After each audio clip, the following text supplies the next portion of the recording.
Hi hello नमस्कार, स्वागत आहे तुमचं माझ्या मराठी कथा या यूट्यूब चॅनलमध्ये। तर कथेचं नाव आहे अनोखं प्रेम। चला तर मग कथेला सुरुवात करूया। शँडी, अगं तुला माहिती आहे का, जगात तिसरे महायुद्ध होण्याची शक्यता आहे। नवेली, ते तर नेहमीच होत असतं। तुम्ही आधी बाजारातून भाजी आणा बरं। शँडी, अगं पण युक्रेनची अवस्था बघून वाईट वाटते। नवेली, इथे किचनचा युक्रेन झाला आहे, जरा किचनमध्ये मदत करायला नको या माणसाला। शँडी, युनोने नुसती बघण्याची भूमिका घेतली आहे। नवेली, नक्कीच तुमचे नातेवाईक असतील युनोमध्ये। नुसता इतरांच्या घरातील तमाशा बघायला पाहिजे तुमच्या नातेवाईकांना। शँडी, पण मला वाटते अमेरिकेन ऐनवेळी असा पळपुटपणा नको होता दाखवायला। नवेली, पळपुटपणाच्या गोष्टी तुम्ही तरी करू नका। बाथरूममध्ये झुरळ दिसले तर संपूर्ण बिल्डिंग डोक्यावर घेता तुम्ही। शँडी, तुझ्यासाठी ना घर म्हणजे जग।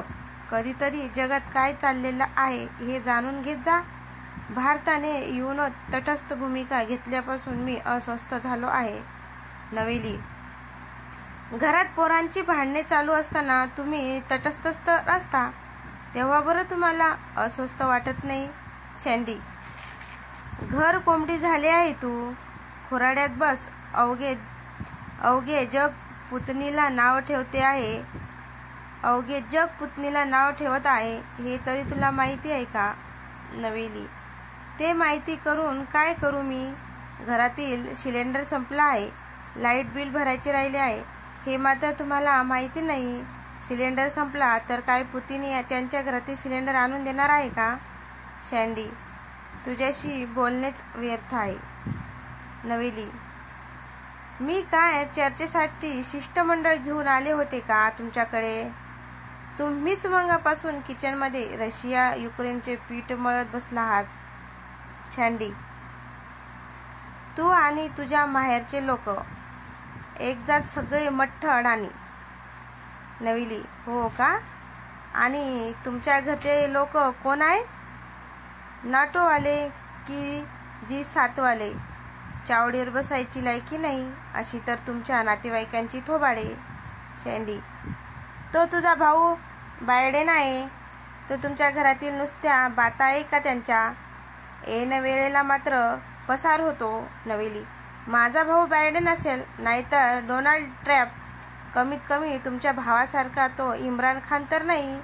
तुमच्या भावाचे हात कायम लोकांसमोर भीक मागण्यासाठी पसरलेले असतात। शँडी, पसरला हात तर पसरू दे माझ्यासमोर, मी त्यांचा भाऊ आहे, देणार मी त्याला पैसे। काय करणार तू? नवेली, द्या हो पैसे, जेवढे पाहिजे तेवढे द्या पैसे, लोकांना वाटा पैसे आणि घराचा करून ठेवा अफगाणिस्तान। शँडी, घर अफगाणिस्तानात तेव्हाच झाले होते जेव्हा तुझ्यासारखी तालिबान या घरात आली होती। नवेली, मी तालिबान काय? मग तुम्ही काय पाकिस्तान बनून माझ्या वडिलांकडे माझा हात मागण्यासाठी आला होता का? शँडी, चूक झाली होती माझी, मला काय माहिती होते की ज्याला मी मटण समजत होतो ते सोयाबीन असेल। नवेली, अहो सोयाबीन तर लोक कमीत कमी आवडीने तरी खातात, तुम्हाला तर कोणत्या मुलीने लोणचं म्हणूनही ताटात ठेवले नसते। शँडी, फसलो मी लग्न करून, तुझ्या वडिलांनी तुला माझ्या गळ्यात टाकून मला फसविले। नवेली, तुम्हाला कोण फसवत नाही हो, नाक्यावरचा भाजीवालाही तुम्हाला फसवतो। शँडी, भाजीवाले असतातच हरामखोर, लोकांना फसवतात, अगदी नाटो देशांनी युक्रेनला फसवले तसे। नवेली, आलात का पुन्हा रशिया युक्रेनवर? वाजले किती बघा, जा बाथरूममध्ये, बादली भरून ठेवली आहे, त्या बादलीला पॅसिफिक महासागर समजून अंघोळ करा। शँडी, अगं पण नवेली, जाता की नाही? मला उगाच हेटो वापरायला लावू नका। शँडी, ओके। तर मित्रांनो, तुम्हाला ही कथा कशी वाटली? कथा आवडल्यास लाईक कमेंट शेअर करायला विसरू नका। तसंच आपल्या चॅनलवर कोणी नवीन असेल तर चॅनलला सबस्क्राईब करा। धन्यवाद।